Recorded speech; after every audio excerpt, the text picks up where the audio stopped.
جی ناظرین، ہم اس وقت موجود ہیں گورنمنٹ گرلز مڈل سکول بوہڑ کے سامنے۔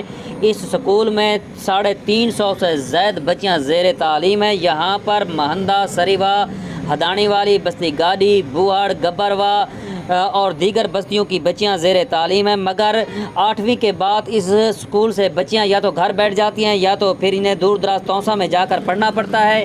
لوگوں کا یہ کہنا ہے کہ اس سکول کو فوری طور پر اپ گریڈ کر کے گرلز ہائی اسکول کا درجہ دیا جائے تاکہ یہاں کی بچیاں بہتر انداز میں زیور تعلیم سے آراستہ ہو سکیں۔ وہ وزیر اعلیٰ پنجاب سردار عثمان بزدار سے یہی مطالبہ کرتے دکھائی دیتے ہیں۔ آئیے ان سے پوچھتے ہیں وہ اس بارے میں کیا کہتے ہیں۔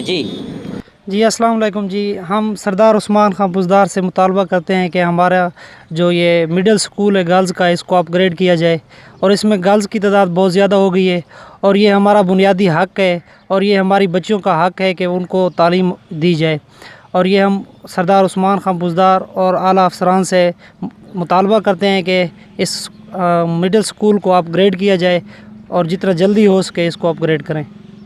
جی سلمان بھائی، آیا ہے کہ ہمارے مڈل سکول کو جو ہے نا اپ گریڈ کیا جائے۔ یہاں کی تعداد جو ہے 8th کلاس کی کم از کم جو ہے 30 ہے، اس سے زیادہ اسٹوڈنٹس اس لیے نہیں آتے کیونکہ میٹرک میں انہیں پڑھانے کے لیے ان کے والدین کے پاس جو ہے نا اخراجات نہیں ہوتے، اس لیے اس سکول کو جو ہے نا اپ گریڈ کیا جائے۔ یہاں کے ہمارے علاقے کے تحصیل توسا کے تقریباً سارے سکولوں کو اپ گریڈ کیا جا چکا ہے، کیونکہ تعلیم آپ جانتے ہیں ہر قوم کی بنیادی ضرورت ہے، تو ہماری بچوں کو بھی ان کا حق دیا جائے۔